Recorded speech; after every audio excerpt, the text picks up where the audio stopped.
Poletni džungl, lepo vod v poletne fenomene, mogoče se bo kdo od vas starin ali pa mladičev vprašal, Boris, kako lahko delaš poletne fenomene septembra, dobesedno še en mesec imam status študenta in ga bom tudi izkoristil. Moje poletje torej traja do 1. oktobra. Pa začnimo.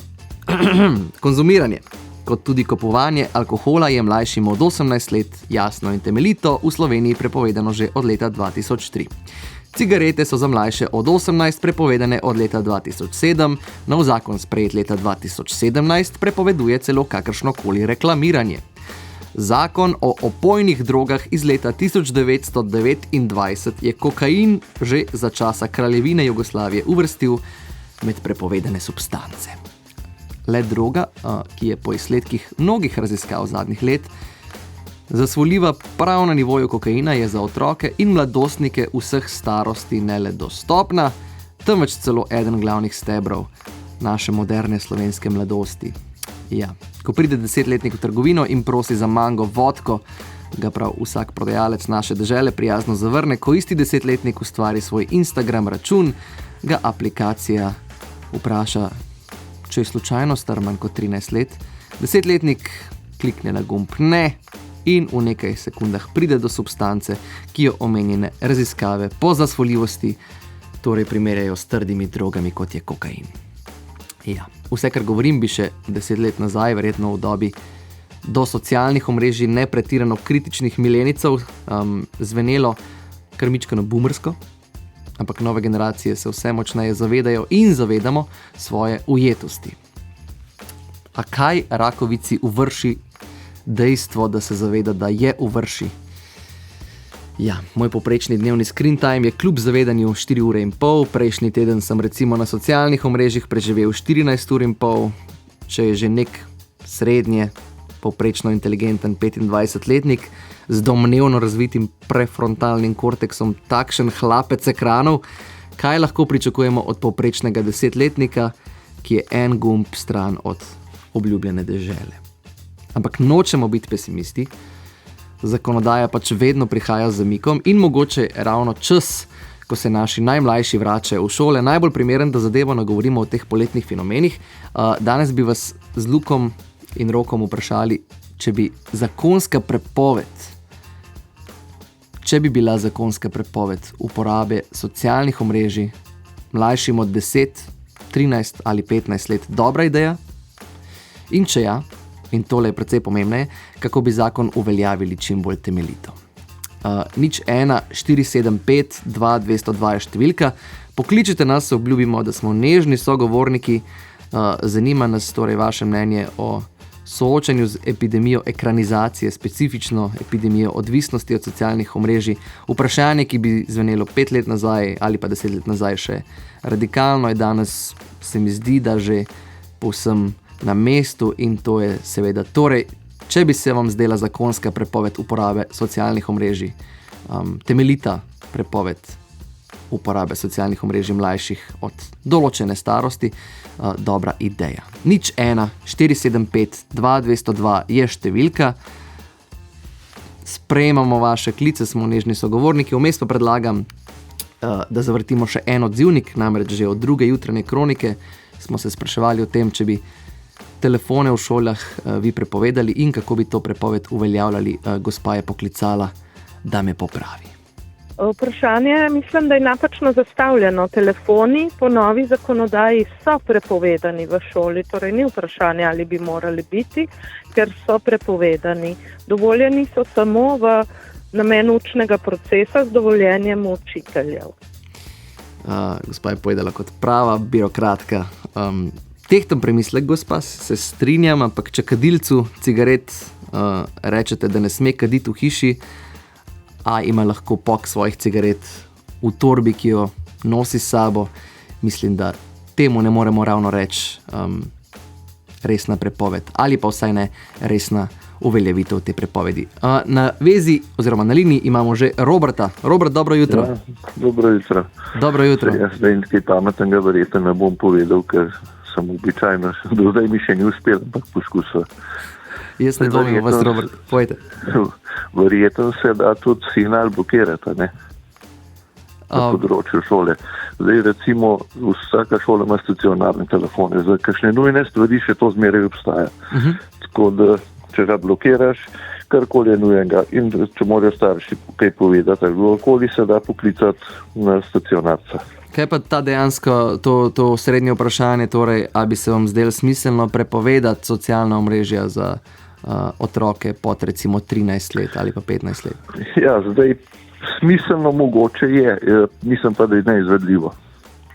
Se vam zdi, da je neizvedljivo? Verjetno bi si isto rekli ljudje, ne vem, 40 let nazaj glede cigaret. Se vam ne zdi? Ja, no, ta moment je neizvedljivo, se strinjam. Ne?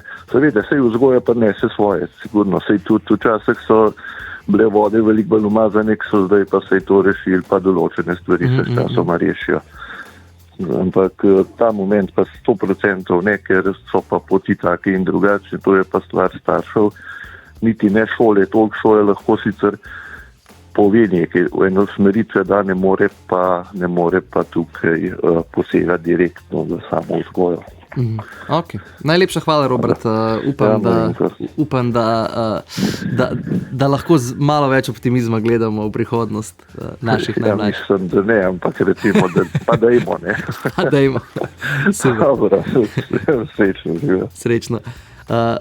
Robert torej pravi, da bi bilo morda smiselno prepovedati socialna omrežja mlajšim od 13 ali 15 let, ampak se mu to ne zdi realno. Poglejmo, kaj misli Samo. Samo, dobro jutro. Ja, dobro jutro želim. Dobro jutro. Sem enakega mnenja kot Robert, vendar se mi to zdi čisto izvedljivo. Vprašanje pa je, komu je v interesu. Dokler je denar sveta vladar, ni to nikomu v interesu, ker to prinaša zaslužek in zato se to dopusti. Mladoletniki so najbolj zapravljivi, najprej nasedejo in če se pusti na socialnih omrežjih, je sigurno potrošnja večja, se pravi večja prodaja in tak naprej. Se pravi, treba bi bilo rešiti stvar v fundamentu, v sistemu. Kapitalizem temelji na bogatstvu, na denarju. Če bi zamenjali ta sistem, bi se veliko stvari rešilo samo po sebi. Tudi socialna mreža in odvisnost od toga. Samo, a vas prav razumem, da je vaša pot do tega, da omejimo našim najmlajšim socialna mreža revolucija? A vas prav razumem, da je vaša pot do tega, Revolucija v osnovi. Parcialno se ne da sistema rešiti, ker so preveč povezani med sabo in vplivajo eden na drugega. Če se pa v osnovi reši, bi bilo pa vsi parcialni problemi tudi rešeni. Se vam ne zdi, da ne obstaja mogoče tudi pot znotraj kapitalističnega sistema? Zdi se mi precej težko. Tudi obstaja. Ja, kakšna pa je po vašem mnenju ta pot? Kakšna je ta pot? Kakšna je ta pot? Strog zakon, ki ga mora spoštovati in policija zmožna vse nadzorovati, tudi socialna omrežja. Če je nekomu to v interesu, da se to prepove, če se pokaže, da je dobro za otroke, da dolgo časa niso na socialnih omrežjih, da je to dobro za družbo, je to možno izvesti. Dokler pa ni tega interesa, se pač ne dela, ker ni profita. Se absolutno strinjam, denar je sveta vladar in dokler je tak, če mu slediš, mislim, da tega ne moramo rešiti. Ja, ugotoviš, da stvari so z razlogom take, kot so. Najlepša hvala Samo za mnenje. Hvala. Lep dan. Robert bi torej, Robertu se ne zdi izvedljivo, Samo tu se zdi le preko revolucije. Poglejmo še, kaj pravi Janez. Janez, dobro jutro. Tudi vam, jaz pa mislim čisto drugače. Čisto drugače. Predvsem osveščanje o škodljivosti. In to ne enkrat, ampak tako vztrajno, ko pri poročilih ponavljajo kar v eno ogazi. In potem ti to nekam zleze pod kožo in se začneš zavedati škodljivosti. Ampak Janez se vam zdi... Je pa naloga staršev, da imajo nek nadzor nad svojimi otroci. Sej vzgoje brez frustracij ni. Ja, Janez, veste kaj, dokazano je, da so socialna omrežja zasvoljiva na nivoju kokaina. Se vam zdi, da lahko z ozaveščanjem pridemo do naših najmlajših v naši skupnosti s tem bolj mehkim pristopom? Poglejte, dokler je kokain v vrečki, nikomu ni nevaren. Ja. Veste, tako je pa to, da če vi otroku znate razložiti in tudi zahtevate od njega, da je lahko na družbenem omrežju ali kjerkoli neko časovno enoto, nič več, ne bo zasvojen. Če pa pač rečete, lažje je otroka imeti ob sebi, kot na telefonu, kot se z njim ukvarjati, potem je pa temu tako, kot pač je. Ne? Kar po mestu greste, koliko otrok v vrtcu ima telefon v roki? Preveč. Pardon, v vrtcu, v vozičko se upravičujem. Ja, preveč. In iPadi na vlakih, z njimi vidim 5-letnike. Kaj vam to pove? Torej, premalo osveščanja nas odraslih. In morda bi tu bilo kaj koristi. Zgolj moje mnenje. Se strinjam. Se vam zdi, da ko otrok enkrat, ko nek 10-letni možgan enkrat okusi to euforijo družbenega omrežja, tudi če samo za 1 uro, se vam zdi, da se ga da dejansko z mehkim pristopom omejiti. To je samo, ne vem, zdi se mi samo mogoče težko realno, kot nekdo, ki je tudi, bi rekel, zasvojen do neke mere s družbenimi omrežji, oziroma mi to predstavlja nek največji izziv v življenju, pa sem star 25 let, ne pravim, da sem izjemno pameten ali pa trdne volje, ampak pač se mi pa zdi, da če že meni tako težko uspeva, kaj šele nek 10-leten možgan. Se jaz govorim o starejši generaciji, ki odloča o svojih otrocih. Tu je treba osveščati, vid 10-letnega otroka. Osveščati, ja, ampak rezultat ne bo takšen. Zato je odgovornost staršev. Zakaj nima otrok volilne pravice? Ja, zato, ker še ni formirana osebnost, nekdo drug mora za njega odločati. Torej, tu je naloga staršev. Ampak ker nas se pač ne vzgaja v tej smeri, kako to škodljivo, pač raje damo telefon otroka, kot se z njim ukvarjamo. Ja. In potem smo preobremenjeni in potem so otroci zagrenjeni, zasvojeni in tako dalje. Samo odgovornost, to je moje mnenje. Glejte, lep primer tega je Švica. Švica ima orožje, ki je popolnoma v vsaki hiši. A imajo problem, tako kot mi na Dolenjskem, z streljanjem po noči nimajo. Zato, ker je družba zrela dovolj. Ok, se pravi nek dvig kolektivne zavesti priporočate vi, Janez. Tako je. To se pa doseže samo z bombardiranjem vsak dan. Vrhunsko. Najlepša hvala za mnenje. Tudi vam, lep dan, srečno. Lep dan. Robert je torej povedal, da ne verjame samo, verjame v revolucijo, Janez pa v dvig kolektivne zavesti. Vsa 3 izredno zanimiva mnenja in za vsa 3 se iskreno zahvaljujem. Za konec pa še odzivnika, ki smo ju prejeli med fenomeni o uporabi telefonov v šolah. Mislim, da otroci telefonov med poukom sploh v šoli ne potrebujejo. Če imajo kakšno težavo, imajo za to tajništvo, kjer lahko prosijo za pomoč oziroma učitelje. Telefon pa lahko dobijo v roke, šele ko se vrnejo spet iz šole domov. To je moje mnenje. Tako smo mi preživeli, pa nam nič ni manjkalo. Ne vem, zakaj bi morali za te otroke motiti z tem, da imajo pri pouku, s tem, da imajo možnost uporabo telefona tudi med poukom. Mislim, telefoni v šoli, zakaj? Sploh ne razumem, če bo 1% za, bo to 100% preveč.